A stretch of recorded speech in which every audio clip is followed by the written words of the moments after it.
So, I mean, I got an athlete on here, right? So, I'm dying to dig into a little bit of a right-handed reliever, I think, at Stanford, right? That's right. That's right. Hey, you're taking me back to the glory days right out of the get-go. I like it. Well, hey, man, I mean, a student athlete at Stanford, and then I think Condoleezza Rice was your advisor, right? It's I pretty was remarkable. I was very lucky. For some reason, I've been able to convince some pretty amazing people to support me along the way, so I feel very grateful for that. Oh, my gosh. Well, when did you tell me this? I mean, when did you really start thinking through the lens, right? I mean, and we're going to unpack this a little bit of creating a life by design. And how did you start shifting your perspective and your behaviors? Because coming out of Stanford, you jumped on the rabbit wheel, right, if you will.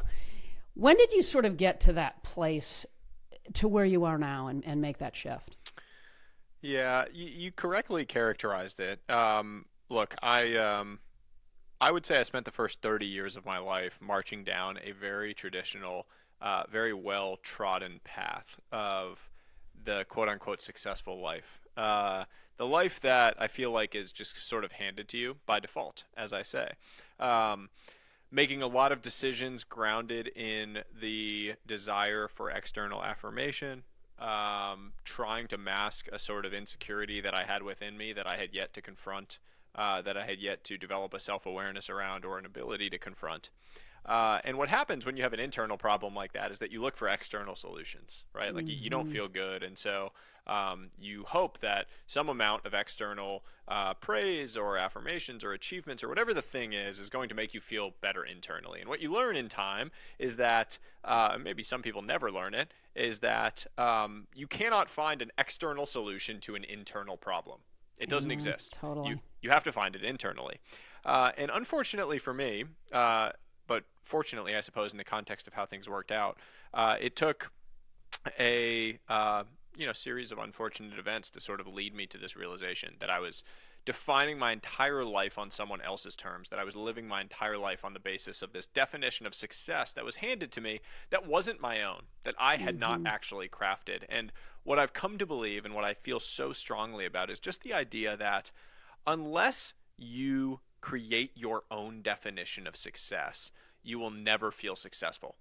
You will just be chasing someone else's thing that is out there, and you'll be chasing whatever more continues to exist on the horizon.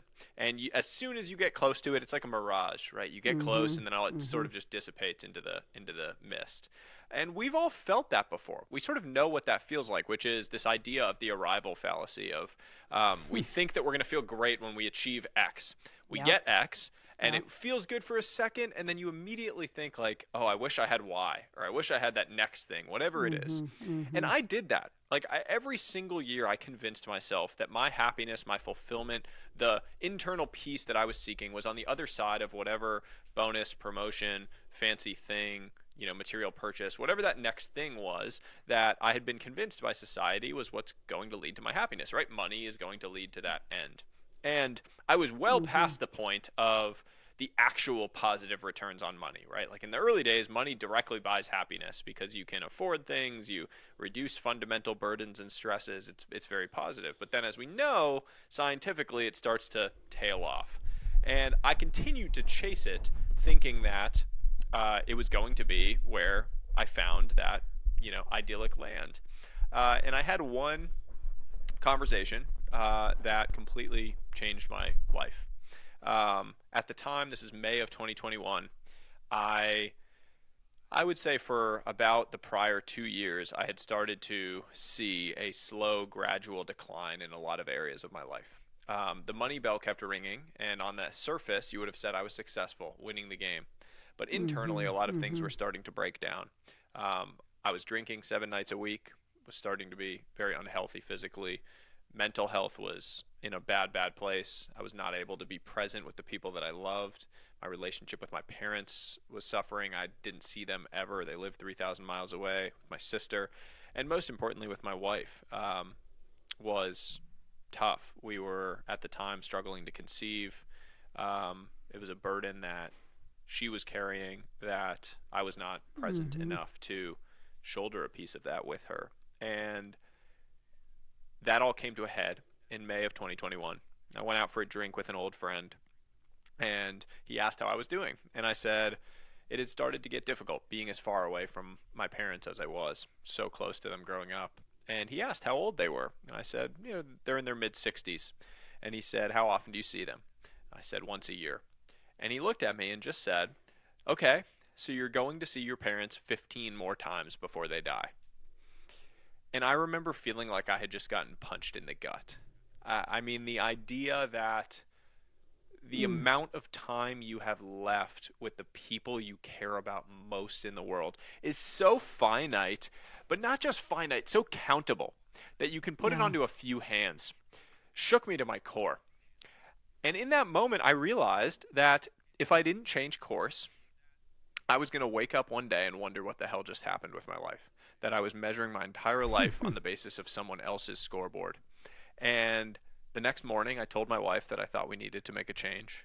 And within 45 days, I had left my job. We had left California and got a house on the East Coast to live closer to our families.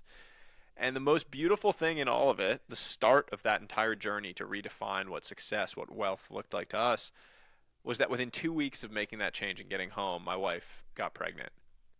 And I don't know if you're spiritual or if any of the listeners are, but it was one of those moments where I just felt like God had sort of winked at us. That when things come into alignment, everything falls into place as it should. Yes. And I love that word alignment. I mean, I'm such a big fan of the things that you're talking about from the perspective that as two people that are sports people, and certainly as a sports agent, I saw so many people achieve so many things. I mean, and the world sees these moments of achievement. So the world thinks, well, that's probably what they focus on, is these trophies and accolades and big contracts and these outcomes. But in fact, I think you would agree, the people that get to a place and stay there for a sustained period of time, in fact, aren't focused on the achievement. They're focused on who they're becoming and on alignment along the way. In all of your, why do you think fundamentally we are in this place, right, where you got sucked into this wheelhouse of belief and this false scoreboard, as you say in the book, and you got yourself out of it? But what scares me is the people who don't.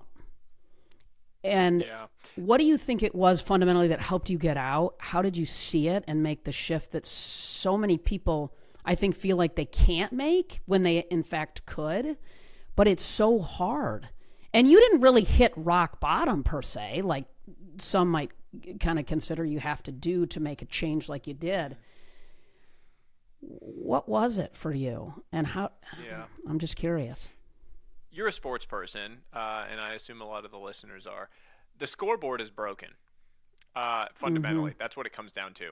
The scoreboard, the way that you measure your entire life, is grounded around this single number, the amount of money you have. It's how we measure ourselves, how we stack ourselves up. It's the only thing that people look at and focus on. And what you measure matters. Peter Drucker, the management theorist, said what gets measured gets managed. It's the whole idea that the thing that you measure, the thing that you look at, is the only thing that you focus on. You optimize all around the thing that you can measure. And because money is so measurable, it's a feature, it's a good thing in a lot of cases, it becomes the only thing that you think about. You define your entire self-worth, who you are as a human being, around your money, around the amount of money that you make. And my whole idea, the entire idea that this book is putting forth, is that we need a new scoreboard. We need a new way to measure our life that is actually aligned with what we think of as a comprehensively fulfilling and happy and successful life. Money is a part of that. It's not to say that money doesn't matter. Money is a piece of that. It's just not the whole thing. It can't be the only thing. Right. It can be a tool, but not the goal. And to answer your question about why I feel like I was able to learn from it, I don't think that people need to experience rock bottom. I don't think people need to experience even the conversation that I experienced in order to learn from things. When you're a kid, you learn to not put your finger into an electrical socket. I have a 2.5-year-old kid. You learn that because people tell you that. You don't need to put your finger into an electrical socket to learn that that's bad for you. So Right. what it means is that we can learn from hearing about experiences, from learning about other people's experiences, but only if we truly look at ourselves in the mirror and internalize it. We actually have to hear the thing and really think about it. Now, what I'm saying, what I'm putting forward in this book is something that you know. You actually know these things. You know that your relationships, that your health, that your mental health, that your purpose, you know these things are more important in the long run than just the amount of money. That the money is a piece of it. It's a tool to achieve a lot of these things, but it's not a goal in and of itself. You know that. You just need to actually start asking the questions so that you can uncover it, so that you can actually act on it on a daily basis in terms of your daily life and how to build it out. Well, absolutely. And I think then we have to sort of back into, okay, asking what are those questions that we need to ask? And I know that in writing this book, you did a tremendous amount of research and you have millions of people who follow your content and your approach, if you will, to life. Your content is fantastic. I'm a little bit curious, given your background and the work that you've done previously and then now, do you primarily, and the people that follow your newsletter is tremendous. I want to talk a little bit about that, but do you primarily consider yourself a writer? And you've built such an incredible audience. I'm curious as to your approach to that in service of the shift that you've made. Yeah, I consider myself a writer because writing is my most energy creating activity in terms of the creative world. I have approached writing over the last, I started the newsletter May of 2021 when we made that change. I have approached writing the exact same way that I have approached my athletic pursuits, which is it's a daily investment. It's a daily deposit.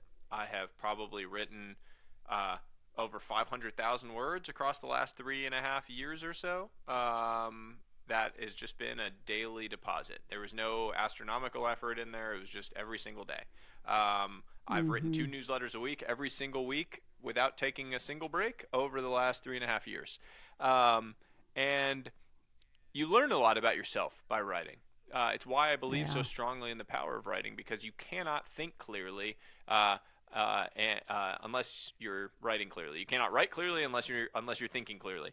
And that pursuit has allowed me to see a lot of things, see common threads, all of the conversations that I had in putting together this book. I mean, thousands of conversations with people. Because what I realized was as I was trying to formulate this new scoreboard, as I was trying to come up with this new way to think about our lives, I couldn't read a book to come up with that. It was grounded in the human experience. And to understand something so deeply human, you have to immerse yourself in the human experience. So I went out, and fortunately, I had this platform that gave me access to thousands, millions of people around the world. And so I had those conversations. And what you find time and time again is that we all want the same things. We're actually very similar. We want time, people, purpose, and health. Those are the 4 common threads that you see pop up over and over again in how everyone thinks about their ideal future life. And money is an enabler of some of those, but it is not an end in and of itself. But then you take a look at the people's actions in the present and how they're living. And a lot of their actions are not aligned with trying to create that ideal future. They're chasing money. They're just chasing one thing, and they're not using it as a tool to build those other things. And that is because you don't have the scoreboard. You don't have the way of measuring your life more comprehensively so that you can manage around all of this, not just the one thing. You talk about high leverage systems. What are some of the practical examples from your own life relative to these high leverage systems in that other people can deploy to upgrade our own lives with these systems? I mean, these are terrific. I mean, so many tools in your book are just awesome tactics that we can all deploy. Yeah. So in the book, there's a section for each of these types of wealth. It's 5 types of wealth. There's time wealth, social wealth, mental wealth, physical wealth, and financial wealth. At the end of each of those, there is sort of a Chinese menu, if you will, of all sorts of different systems that have been proven out, both by science and my own experience, that work for building that type of wealth, so that you can flip through, you can pick and choose, you can find the ones that work for you. I'll share a few that I think are extraordinary for anyone to implement, and that you can really start today. They don't have a high burden to get started. The first one is associated with time wealth, and this is the idea of what I call my energy calendar. So the fundamental premise here is that your energy is your most precious resource. You need to really tune into your energy, meaning how you actually feel when you are with or when you are spending time on certain projects, opportunities, and with certain people. Your body does not lie to you in these ways. So if you are spending time with someone and they make you feel physically unwell, that is probably a good indication that you should not spend as much time with that person. Similarly, when you're spending time on activities that make you feel drained, good indication that those are not going to be activities where you are going to execute at the highest level of your capability set. The flip side is when you lean into things that really create energy, when you feel that pull towards something, that is when you do your most incredible work. That is when you create the 10, 100, 1,000x outcomes that we're all looking for in all of these areas of our life. Doing this, what I call my energy calendar exercise, allows you to identify what are those energy creators. Look at your calendar at the end of a workday and color code things according to whether it created energy, meaning it sort of lifted you up, you felt good during and after it, mark it green. Neutral, mark it yellow, or it drained you. You felt down, drained, tired, loss of energy, mark it red. Do that for a week. At the end of a week, you will have a very clear visual perspective on the types of activities that create energy versus drain energy in your life. With that information, you can start to make slow, methodical adjustments to lean into those things that are creating energy and lean away from those things that are draining energy. Tiny adjustments have enormous ripple effects in your life over the long term. If you can make a slight adjustment that makes the ratio of green to red a bit better, the ripple effect of that week after week, the compounding that that has in your life and your ability to really drive those incredible outcomes is immense. So that's an exercise I would encourage everyone that's listening to go and do. It's shared in the Time Wealth section of the book. There's a whole bunch of others, but that one is one that I think is the first thing that I encourage people to do when they get started on this journey. Figure out the things that lift you up, the people that lift you up, and really lean into them. You are going to laugh. I mean, I literally wrote a book called The Energy Clock, and I have something in there called The Energy Audit, which is not too dissimilar. It's reds or drainers, greens are things that energize you, and then I do oranges are the neutrals that you want to be efficient with. And I don't know if you can relate to this, but when I was an agent, athletes fundamentally look at their lives through the lens of energy, right? Like as an athlete, and I played tennis at Michigan State, you want to have the kind of energy for your matches, for your games, for practice, for the weight room, for the things that allow you to get better toward, the energy that you need most, obviously, when you're competing. But yet when I got into the business world, and I don't know if you sort of noticed this as you transitioned from Stanford out into the world that you were in from a finance perspective, but it was fascinating to me the amount of business people that completely are obsessed with their calendars, look at their lives through that lens, and then show up to meetings and they're like not happy to be there. And I was so enamored candidly by this thought, right? Like it was odd to me, as weird as that might sound. And I always joke when I'm speaking, I'm like, hey, do you ever look at your phone and you see the name and you're like, no, what do you want? Right? Like, why are you calling me? And so I love this. And I couldn't agree with you more how powerful this is, because we can't lead or sell or solve or serve others if we don't have enough energy. It's fundamental to high performance. So amen to that system, that process. I love how you talk about it. And I think it's a powerful game changer to live our best life. And that's Here's a high leverage system that hit me. This is good. I'll give you one more. That's super simple that anyone can do today. This is in the mental wealth guide and section. It's a journaling practice. So I had for my entire life wanted to become a journaler. And every single January 1st I would start. I would have this grand plan how I was going to journal, and inevitably by like January 3rd or 5th, I would stop because I had created this like very high burden for what journaling looked like. It was this like elaborate process. I needed beautiful setting and a candle and like a nice glass of whiskey. Like I created this entire impression in my mind of what journaling was. That was totally false. And so what I did was I created what I call my 1-1-1 journaling method. It takes like 3 minutes and it creates an immediate benefit in your life in terms of your mental health and your sleep quality. All I do is I sit down with a piece of paper, and at the end of every single day, I write down one win from the day. That's like one thing that went well, something I feel good about, big or small. One point of stress, tension, or anxiety. That's something I need to get off my head and onto the paper, something that's bothering me. And then one point of gratitude, something that I felt grateful for, tiny or big, during the course of the day. 3 things, takes 3 to 5 minutes, and you immediately get this positive, relaxing sensation to end your day, and it helps go to sleep at night. So try that. Highly recommend it. Again, it's one of the systems that's in the mental wealth guide section, and very easy to act on immediately. Yeah. And I want to unpack each of these 5 types of wealth and so many tactics, so many incredible things in your book. I was grateful to get a pre-copy, which was super cool.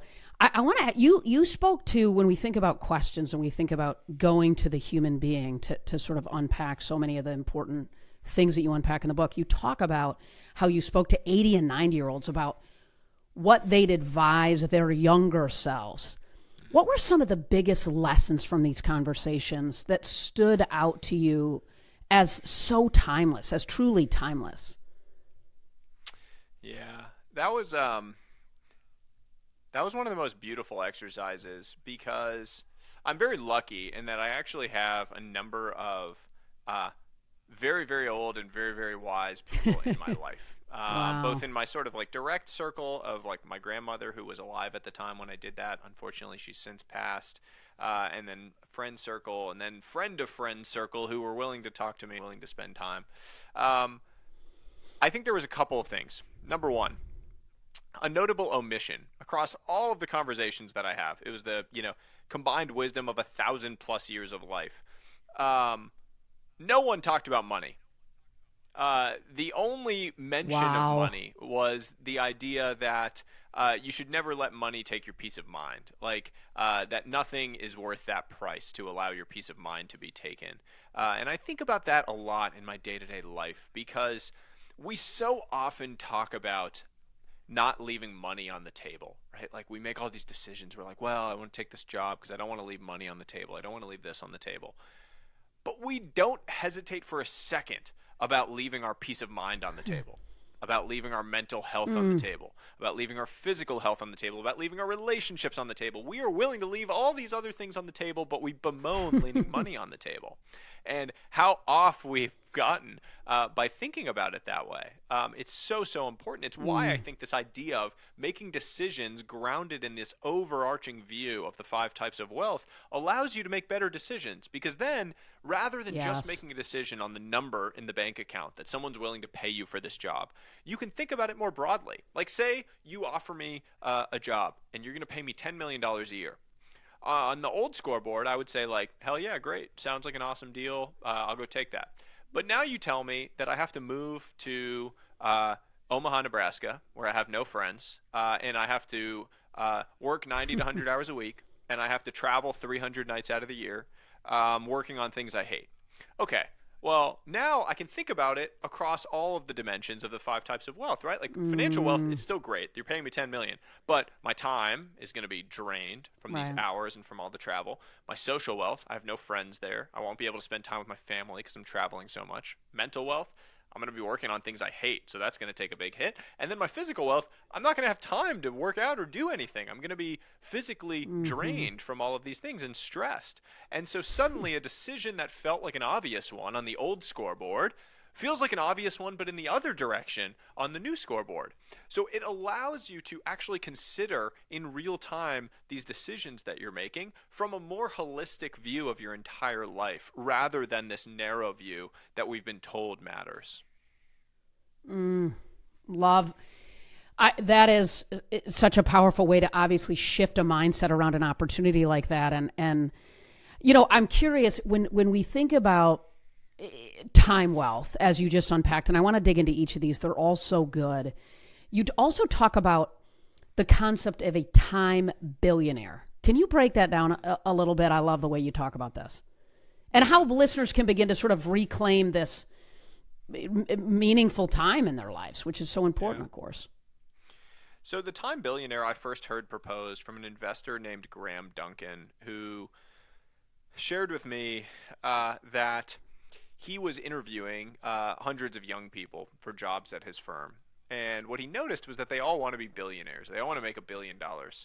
And his reflection was that they are all billionaires in one very specific way, which is they are time billionaires. They have over 1 billion seconds left in their life. 1 billion seconds is about 30 years. So when you're 20, you have about 2 billion seconds, give or take, left in your life. When you're 50, you have about 1 billion seconds left.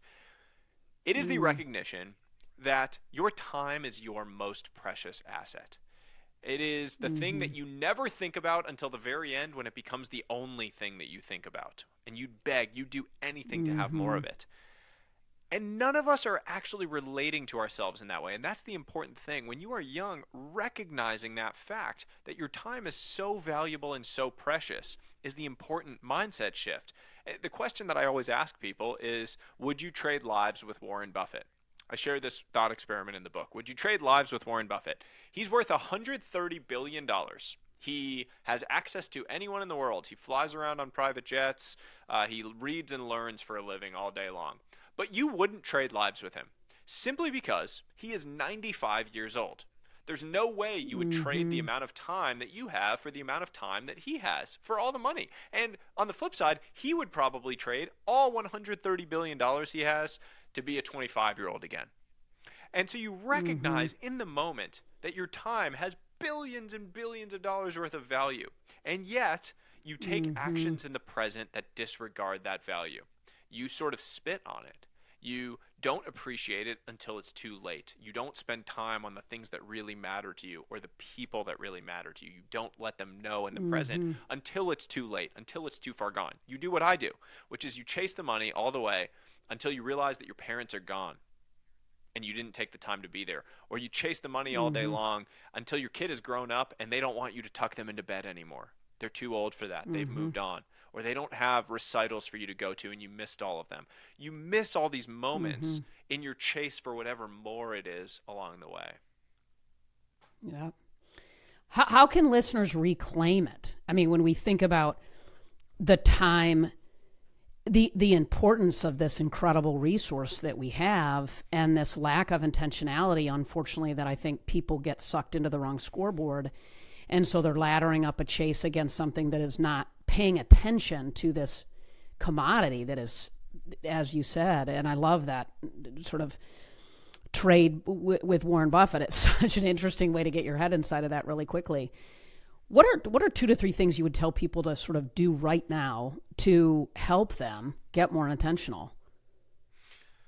I think there's a few things. I mean, I think it really comes down to these 3 pillars that I share in the book, which is awareness, attention, and then control. Awareness is the recognition that time is such a valuable asset. It's that exact thought experiment I just gave you.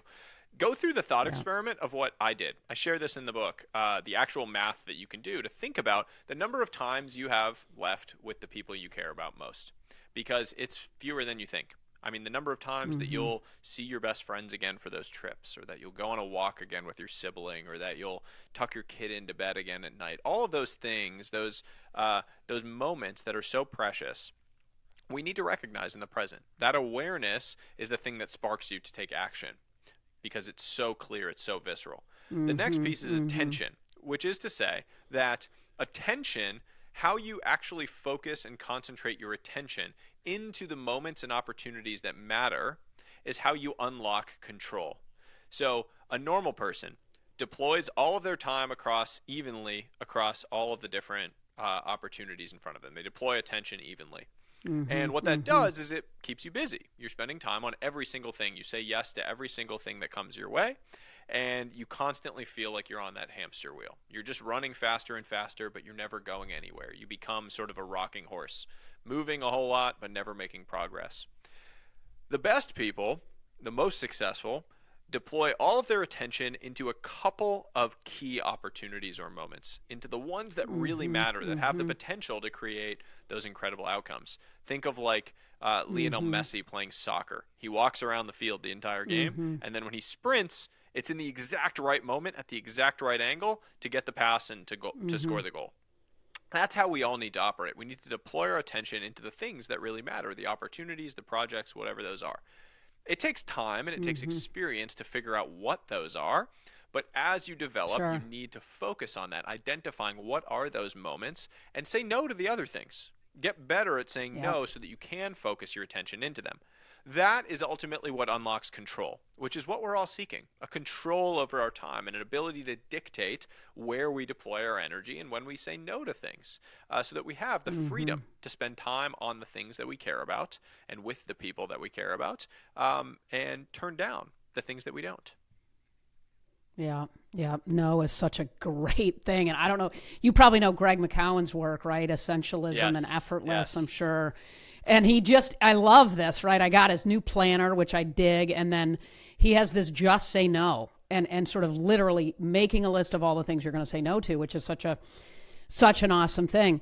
Social wealth. I want to dig into this. Loneliness, is often called an epidemic at some level in modern society. How can someone create more meaningful connections in their lives? And I love how you talk about front row people. It's so cool. So good. Yeah. So the idea of front row people is like, ask yourself the question, who are my front row people in my life? Front row people are, if you were to imagine your own funeral, take a moment, actually. Close your eyes and imagine you're at your funeral. People are walking in. There are people crying. They're hugging each other. They're walking in. They're about to get started, and everyone sits down. Who is sitting in the front row at your funeral? Those are the people that really matter. Those are the people that are your roots in your life. And very few of us actually take actions on a daily basis to let those people know the special place that they hold in our worlds and to truly cherish them and to be that front row person to someone else. And the recognition here in all of this is that your relationships are the single greatest factor in your health and happiness in your life. The Harvard study of adult development, this 80-plus year longitudinal study, followed the lives of 1,300-plus participants, found that the single greatest predictor of physical health at age 80 was relationship satisfaction at age 50. It was more important than your cholesterol, blood pressure, your smoking habits, drinking habits, any of those things. How you felt about your relationships, the people you were surrounded with, impact your outcomes in that way. But we don't invest in those assets the same way we do in our financial assets. You think about, you spend all this time thinking about investing in your finances and real estate and stock market and all these different things people want to invest in, but they don't take the time to invest in the relationships, into doing the simple, unscalable things every single day that are investments in the health of those relationships. And the reality is that if you don't invest in those relationships now, they will not be there for you later.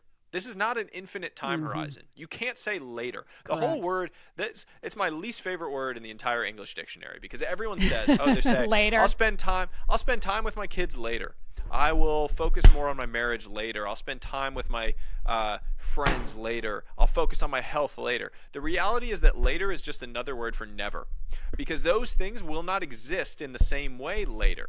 Your kids aren't going to be 5 years old later. Your relationship is not going to be there later. Your friends won't be there for you later if you're not there for them now. And your health certainly won't be there for you later if you don't invest in it now. So all of those things that you're saying later about, either build them into your life now, design it into your life now, make those investments now, or you're just going to regret not having done it later.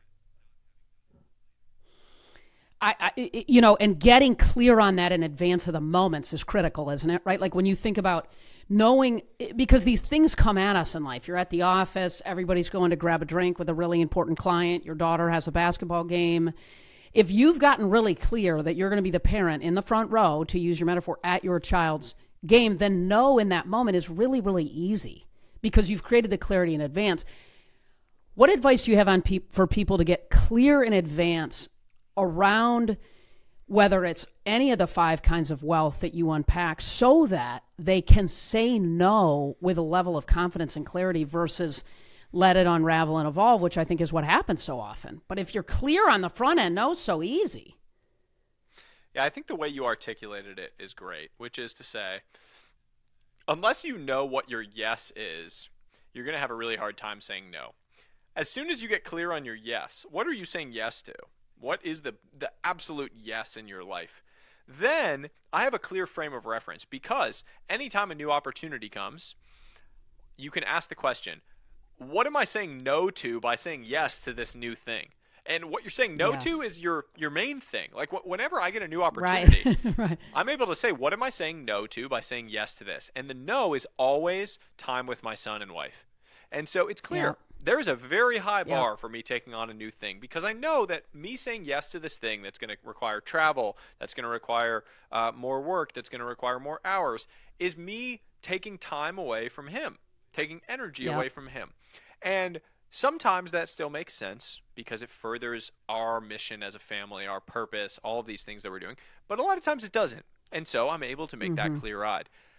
Getting really clear on your yeses. What are those priorities? Like, truly, what are your priorities? Not what other people tell you your priorities should be. Not what society tells you, your job tells you. What are your priorities? And doing this regularly, holding yourself to the fire a bit regularly. I have something I share in the book, in the mental wealth guide section, called a think day, which is something I do about once a month, but it can be once a quarter, where you're asking yourself some of these big picture question prompts.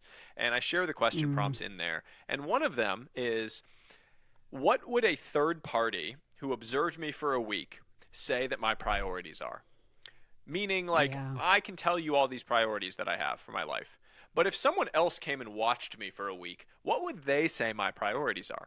And how different are those two versions? How different are the two versions? My version of my priorities versus the third party's view of my priorities. Because a lot of us say that we care about things, but then our actions don't bear those out in the present. And if that's the case, you need to start making adjustments to your actions. And holding yourself to the fire with a question like that can be really helpful for identifying what those gaps are in the way that you're progressing in life. It feels important to create that alignment around who and what matters most to you, relative to legacy, relative to what do you want on your tombstone, relative to who's in the front row at your funeral, in service of saying, how am I doing as it relates to these things that I've identified in my life matter most? I sometimes encourage people, and I do this myself often, mentally, physically, emotionally, relationally, in all the roles that I play in my life. How do I show up as the best version? How have I been doing in the last month? And how am I? And I think there's also a way to score ourselves at some level on, if I say that being present for my children matters, but I've missed 4 or 5 things over the last month, then I'm going to rate myself a 5 on a 1 to 10 scale on that. I've got a gap that I need to close in service of getting more aligned with what I am saying matters most.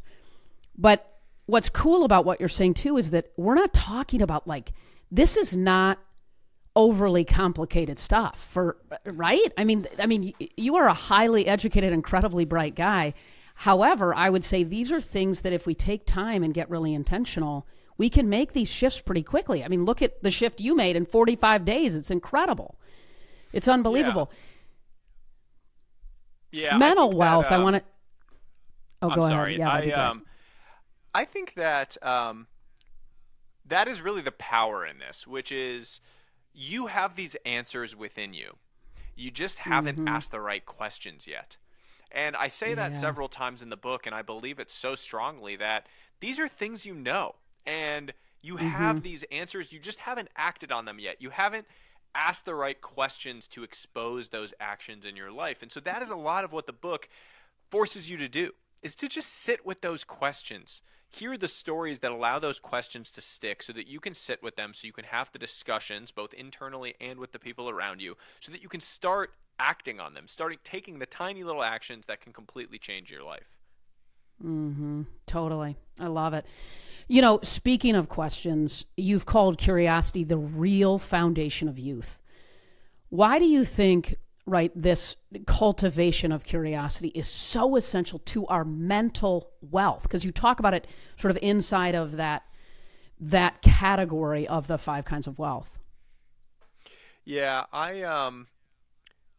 I think that curiosity is ultimately how you uncover all of your purpose and growth in life.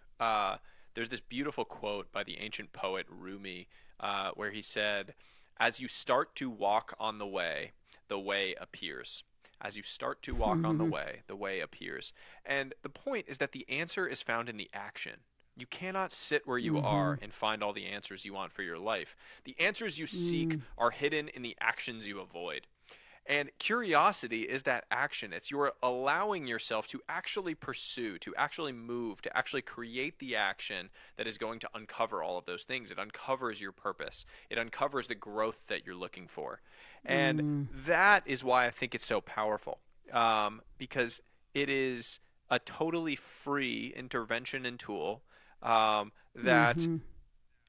loses its luster with time in your life. And as a result, it has way more upside as you get older because so few people are engaging with it in that way. Mm-hmm. Mm-hmm. You know, purpose is such an important theme. It's a theme that is reoccurring in your work. How can someone who feels stuck gain clarity around their purpose? Because I think sometimes people think about purpose as this, oh man, like I don't even know where to start, right? But it's such a critical component. What's your advice on folks that feel a little bit stuck? How do they gain that clarity to move forward? I think that the desire and the understanding of purpose, and the fact that people think that it has to be connected to their job is the single Mm-hmm. worst thing that has happened with the word purpose. Uh, Most people think that they need to find their purpose in their work. And that is very intimidating. And frankly, it is just not a reality for the vast majority of people. And I think that Mm-hmm. the pursuit Mm-hmm. of that leads a lot of people to an unhappiness that they don't need to experience. Your purpose does not need to be your work. Your purpose does not need to be connected to your work. What you do need to do is you need to ground your pursuit, your work. You need to Mm-hmm. allow yourself to connect it to whatever your higher order purpose is. Meaning, your purpose, actually, this is a great example. I spoke to a man who's a factory worker. He kind of puts together widgets on an assembly line. He doesn't like his Mm-hmm. job, right? He's not having fun. That's not his purpose, isn't to put those things together. But Mm-hmm. every single day, he connects to his higher order purpose, which is to be a provider, to be the father that he felt he didn't have, to show up for his children in a way that he didn't feel he experienced, to allow them to live a life that he didn't necessarily have. Every single day when he goes to work, he connects to that purpose. So he has the energy when he shows up to the thing. Mm-hmm. He doesn't have to like it. It doesn't have to be his favorite thing in the world, but he's connecting to his purpose, which is this higher order thing that he experiences. The ability to do that is all you're looking for. And so, like a young Mm-hmm. person, when you're starting your job, your purpose could be I'm going to build a foundation for the rest of my life, financially Mm-hmm. and intellectually, knowledge, wisdom, skills. And every single day, even if I hate my job, am I serving that purpose? Am I learning things that I Mm-hmm. like and things that I don't like, by the way, which is a good thing. That's a good learning for the rest of my life. I'm connected to my purpose. So I might hate these things I'm Mm-hmm. doing. It might not be good. I might just be getting a paycheck. It might not be as much money as I want to make or working on things I hate. That's okay because I'm serving that higher order purpose. So Mm-hmm. shifting how you think about purpose, it doesn't need to be the work. It needs to be some higher order thing that you're able to connect to as you go about your day-to-day life. Mm-hmm. I like the way you frame that up, and I think that's a really powerful way for people to shift and create the kind of alignment that they need to channel that energy and that focus in a way that, in fact, ladders up to what matters to them versus feel like they're putting widgets together on a line, but rather they're doing all the things that you just framed up for their family, for their children. It's just such a good, solid mental shift. Again, that can be done pretty quickly and easily. You know, physical wealth. I want to unpack really quickly. What wellness habits have been the most transformative for you personally in your life? I have at various times in my life, pursued just about every single fancy or complicated Dude, I am wellness with you. habit. Yeah. I mean, I still, to this day, like if you follow me on Instagram, every single morning I wake up and get in a cold plunge out in the freezing winter at 4:45 in the morning. I Yeah, me still too, love man. doing that So stuff. good. That Me has too, been dude. It's hugely game changer. beneficial in my life. Totally. Yeah. Both the cold plunge and the sauna in the evenings, hugely Yeah, beneficial yeah. because it allows me to experience a whole lot of mental benefits of just feeling like a badass. And I personally believe that like waking up early and working out is the fastest Yep. way to rewire your brain. I mean, I've said this before that like there's no such thing as a loser who wakes up at 5 a.m. and works out. And the reason I say Dude, that, I love that. yeah, I mean, the reason I say it is because it changes you. It literally changes your Yeah. wiring in your brain to think of yourself as a winner when you do that. It's not to say that you can't be successful if you sleep late and don't work out in the morning, but it is to say that if you're trying to rewire, you're trying to get unstuck, you're feeling lost, it is a very fast way to convince yourself that you are a winner, that you can do a hard thing, that you can take something on and go and execute an action that creates an outcome. That has ripple effects into every other area of your life. I don't care who you are, I don't care where you are. And so the first thing I tell people when they're feeling stuck is to do that. 30 days. If you do that, you'll feel entirely different about your entire state in life. You will feel like you can go and take on anything in the world. And so anytime I have felt lost, I've grounded myself in physical wealth because it is a catalyst into all of the other types of wealth. I couldn't agree more. Amen.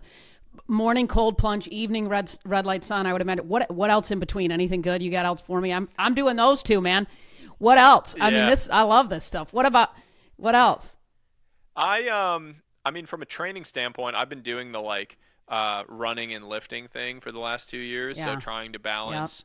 I ran 2 marathons. I ran one in 2:57 and then one in 2:53.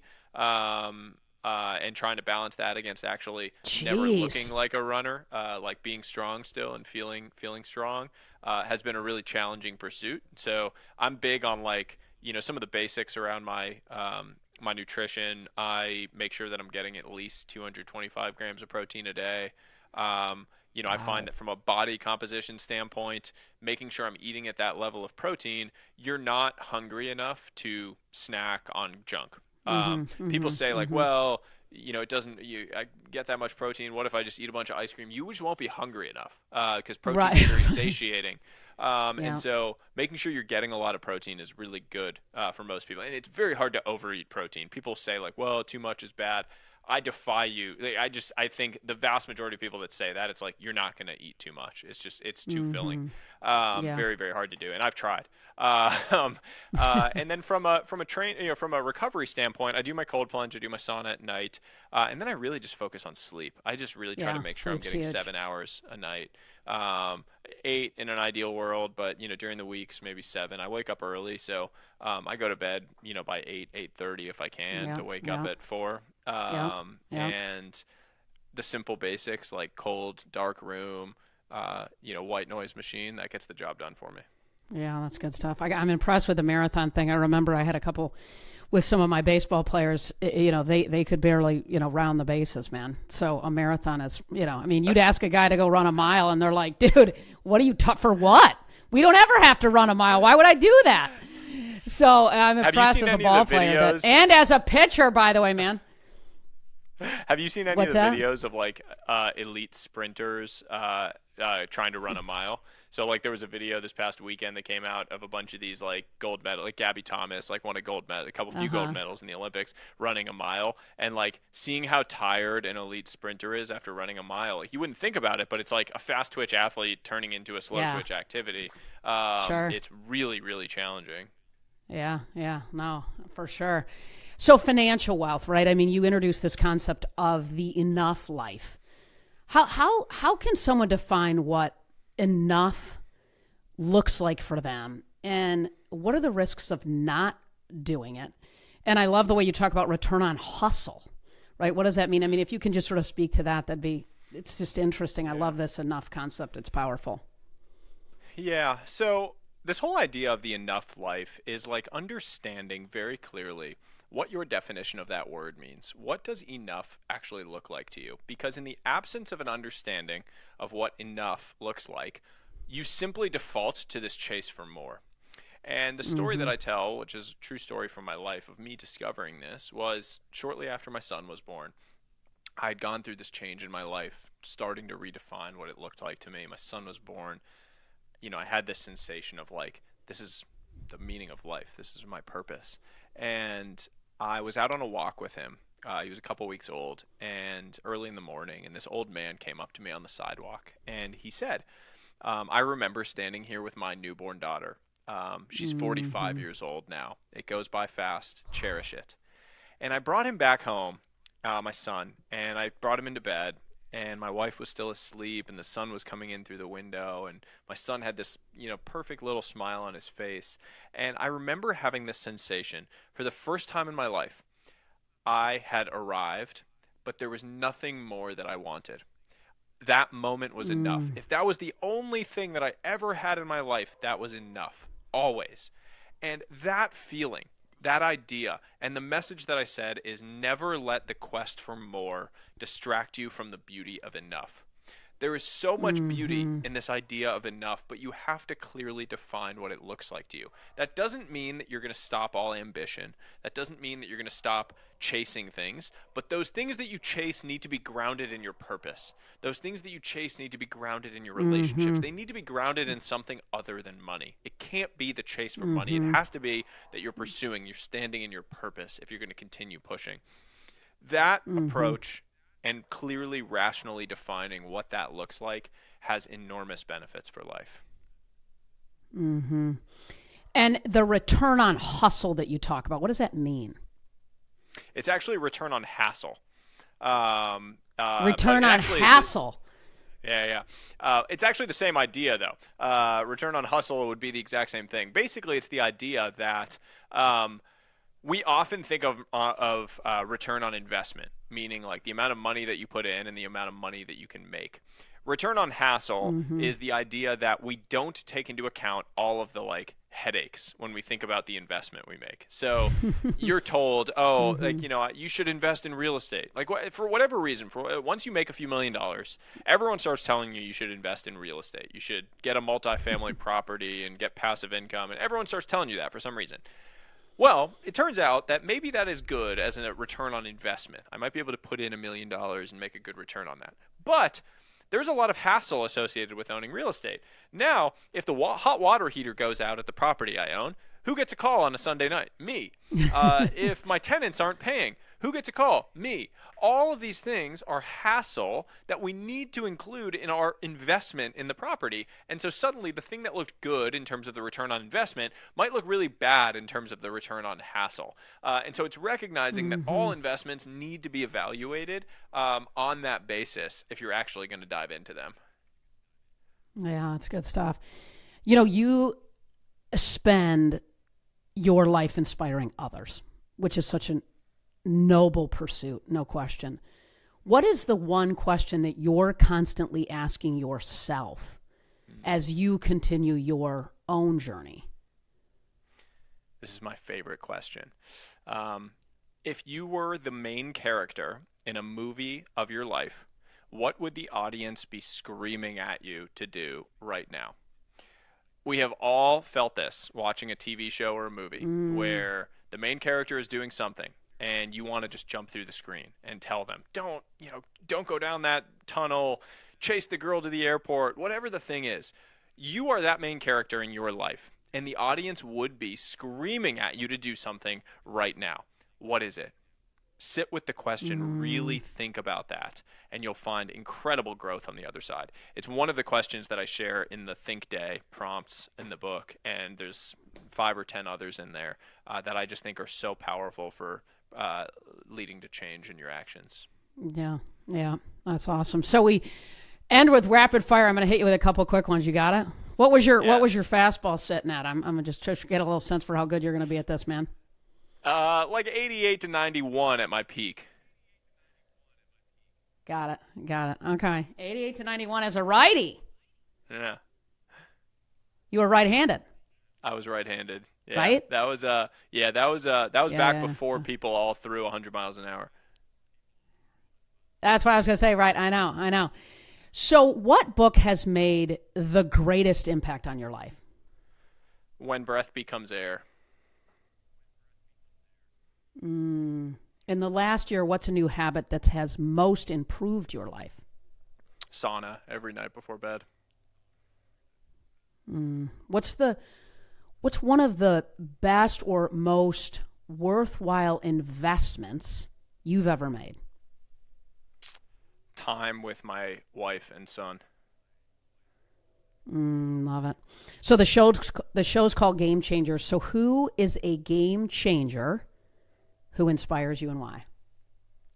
Oh, my wife. The way that she shows up every single day with energy for my son is so inspiring to me. It is the most tiring and most incredible and meaningful job in the world, being a mom. And seeing her every day and the way that she shows up with consistent energy, even when she's drained, I'm just so inspired by. That's a great answer. I'm going to make sure that I send her this podcast interview, and particularly that last clip. Hey, thank you so much. It was awesome to have you on. Congrats on your new book. And I cannot recommend this book enough. It's a powerful book with lots of tools and tactics that people can unpack. February, it's out in the world, and people know what they need to be doing in February, which is picking this thing up. It's awesome, man. Congratulations. Thank you so much for the time. I really appreciate it. Look forward to it.